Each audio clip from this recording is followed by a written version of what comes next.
Justiça na Operação Lava Jato, a juíza Fabiana Alves Rodrigues destaca o protagonismo das medidas de condução coercitiva, que pelo menos até antes das decisões do Supremo, nas ADPF 444 e 395, eram utilizados como programa de rotina para a execração pública dos investigados ao arrepio da lei. E isto, ministro Cássio, com a devida vênia, nada tem a ver com garantismo. Isto é uma indecência. Eu quero fazer a seguinte pergunta, que não é retórica. A combinação de ação entre o Ministério Público e o juiz encontra guarida em algum texto da Constituição?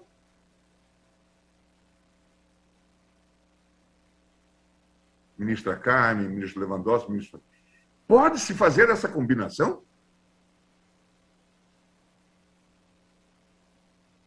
Essas ações podem ser concertadas e combinadas? Isto tem a ver com o nosso processo acusatório? Isto tem a ver com garantismo? Nem aqui, nem no Piauí, ministro Cássio.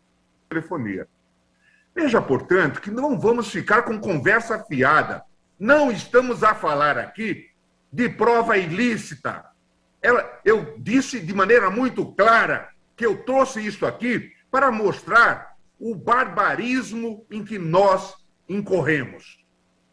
E não houve ninguém até agora capaz de dizer que houve um dado falso nessas revelações. Ou o hacker é um ficcionista, ou nós estamos diante, de fato, de um grande escândalo. E não importa o resultado deste julgamento, a desmoralização da justiça já ocorreu. O Tribunal de Curitiba é conhecido mundialmente hoje como um tribunal de exceção. Enche-nos de vergonha. Ainda há pouco, antes de vir para cá, Bernie Sanders estava dizendo sobre isso. Não precisa de rescisória. A desmoralização já ocorreu. Porque ninguém é capaz de dizer... Alguns dos senhores aqui comprariam um carro do Moro. Alguns dos senhores hoje seriam capazes de comprar um carro do Dallagnol. São pessoas de confiança, são pessoas que nós temos como probas. Alguém o contrataria como advogado nessas circunstâncias, tendo agido dessa forma?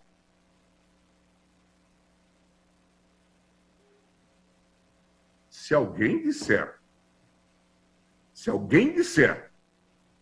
que isto faz parte de alguma prática lícita, gostaria de ver. Podem abrir para uma parte. Que isto é normal e que isso tem alguma coisa a ver com o devido processo legal? Eu agradeço. Me ajuda. Porque certamente vão ter que buscar no Código Processo Penal russo, ministro Cássio. É disso que se cuida. É o Código Processo Penal da Rússia. Mas não é da Rússia soviética.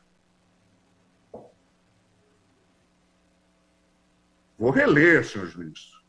E digam que isso está resolvido. E digam que isso não é suscetível de ser analisado aqui. Com os documentos dos autos.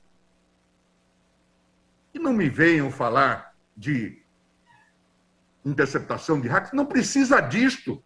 Eu disse de maneira clara, nós estamos diante de um julgamento histórico. E cada um passará para a história com o seu papel. Com o seu papel. A história registra. Com o seu papel. Esses temas não admitem covardia. Nós estamos vendo e nós estamos sendo julgados pela história. É preciso ter essa dimensão. Isso aqui não é jogo de esperteza.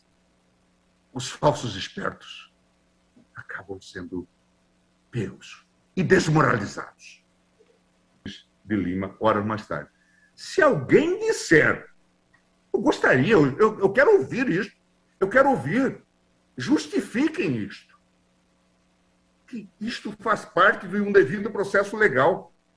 Intercepta a conversa do advogado com o cliente. E, em seguida, se faz uma condução coercitiva e leva ele para depor. E já se sabe tudo. Em que país do mundo isso pode ser feito? Qual é o Código de Processo Penal que justifica isto? Vamos ser sérios. Vamos tratar as coisas com seriedade. E não se trata de áudios, nem de hackers. Se trata do que dá num processo.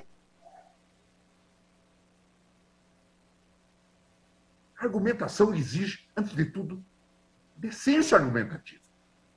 É disso que eu estou falando, que está nos autos. Não estou falando de coisa de hacker. Mas devo reconhecer que os hackers ajudaram a compreender todo esse fenômeno que lá está. E não tem como mais apagá-lo. Porque, de fato, aquilo que a defesa insinuava aqui ganhou substância. Na ocasião da autorização de interceptação, consignei sucintamente, dizia Moro na sua linguagem, que se avizinha bastante do português, que, embora ele fosse advogado, teria representado Jonas Suassuna e Fernando Bittar na aquisição do sítio de Atibaia, em anexo.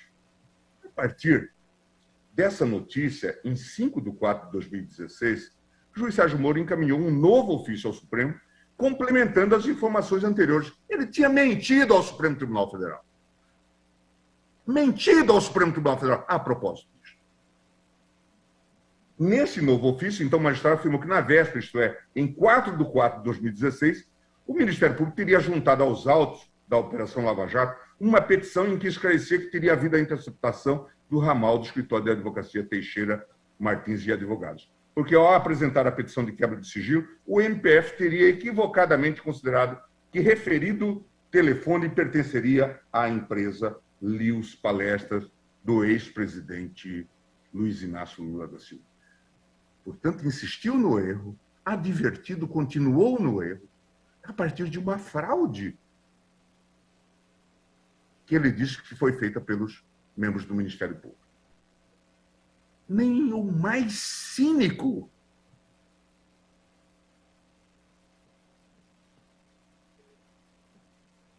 dos autores poderia defender isto. Vejam, senhores ministros, é disso que nós estamos falando. Interceptação de advogado, continuidade da interceptação do advogado, acesso às informações, às conversas entre o cliente e o advogado. E depois se diz, meno male, porque só nós soubemos, nós que estamos investigando. Não foi, ainda não me permiti vazar. É disso que se cuida. E cada qual assuma as suas responsabilidades. É possível subscrever isto? Chancelar isto? Dizer que isso tem a ver com o devido processo legal? Mas vejamos o ofício do doutor Moro também, que usa, como eu já disse, uma linguagem sempre muito peculiar, muito próxima do português.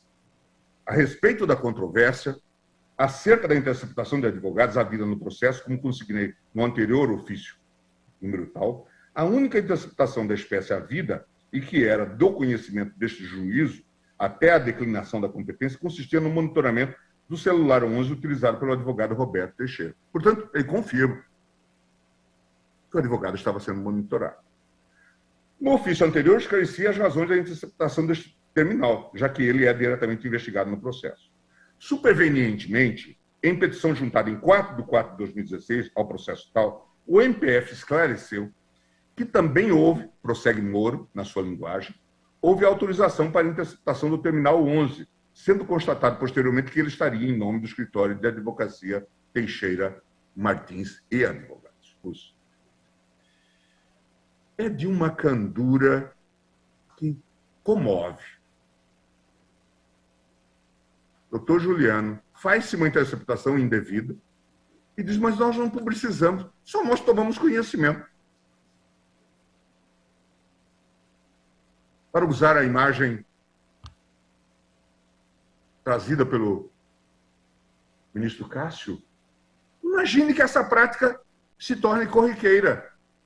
O Ministério Público e o juiz combinam para ouvir os escritórios de advogados e estarão cobertos, inclusive, por uma autorização judicial. Mas eles depois não divulgam. Interessante. Isso me repugna, ministro Cássio, tanto quanto os hackers. Porque o juiz e promotor combinando ações em nome de uma suposta legalidade. É disso que se cuida. Eu quero que alguém tenha a coragem, eu diria, a desfaçatez de dizer isto é legal. Isto consulta o devido processo legal. Gostaria de ouvir. Gostaria imensamente de ouvir. E que essa prática deve ser continuada. Este modelo tem que ser preservado. Senhores ministros, é uma desfaçatez decorar frade de pedra. Eu tenho acesso às informações, eu sei, as usei, inclusive nos interrogatórios, depois eu digo, eu vou inutilizar. Eu quero que alguém diga que isto eticamente tem respaldo. Não quero lei, porque é claro que não tem respaldo. É disso que nós estamos falando aqui. E nada de conversa fiada sobre hackers e coisa do tipo. Estamos falando de coisas que estão nos autos. Final 11.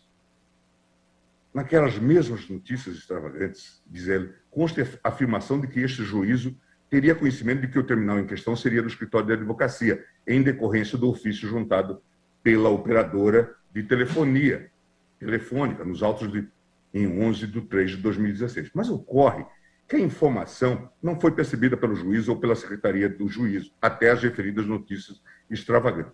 É um português muito misturado, né? Muito confuso. Inclusive, eu peço desculpas, mas teria que traduzir. Sendo de se destacar que, após a referida juntada, os autos vieram conclusos ao juízo apenas em 15/3/2016, já para a interrupção das interceptações ordenada imediatamente em seguida, já em 16/3/2016. Acho que ele escreve meio como fala, e como sabem, fala de maneira muito confusa. Mas é isso que está no texto. Observa-se, assim, que a interceptação telefônica do celular do advogado Roberto Teixeira e do ramal tronco do escritório de advocacia é admitida com estranha naturalidade. Ministro Cássio, nós não estamos falando de hackers. Nós estamos falando de uma informação cínica vinda do juiz.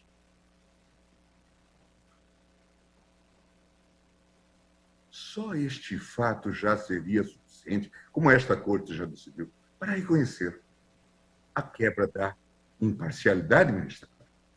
É chocante.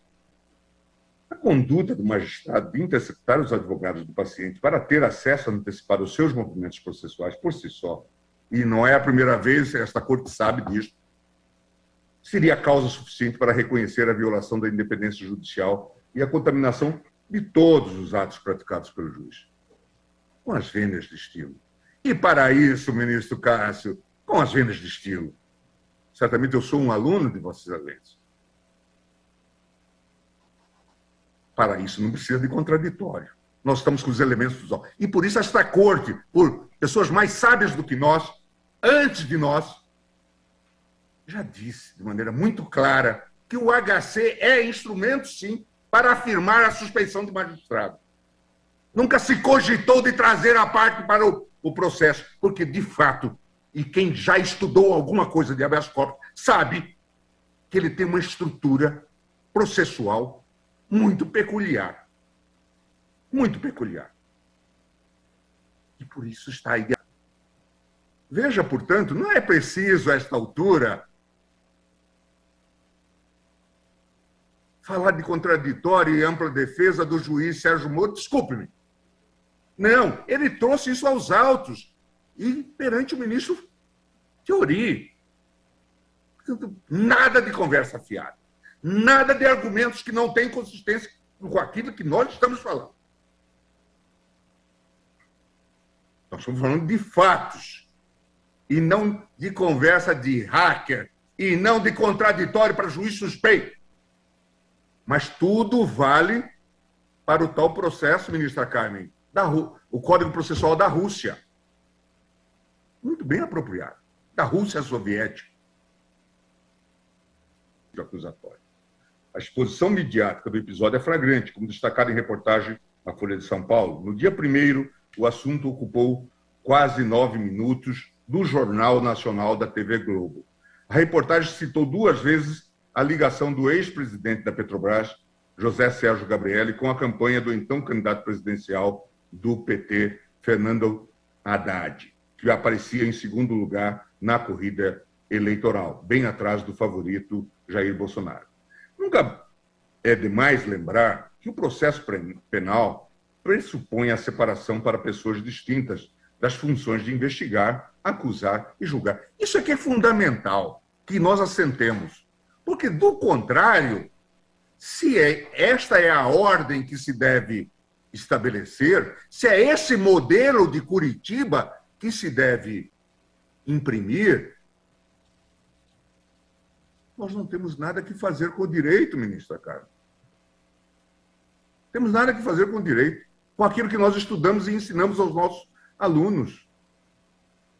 Porque é um modelo voluntarista que cria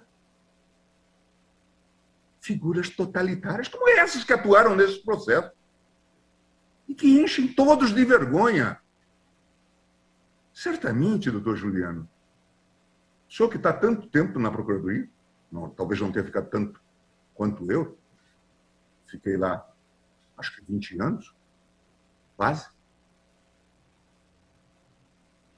Certamente nunca ouviu falar desse tipo de prática, querendo fazer acusação e lançando mão desses artifícios todos.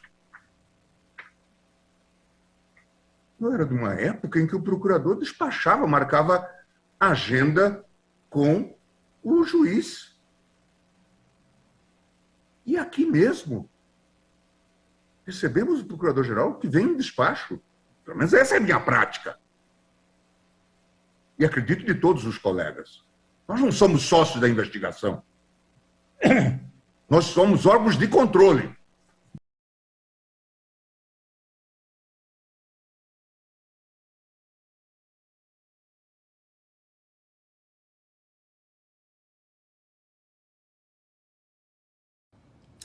Seu Sérgio, agora é oficial.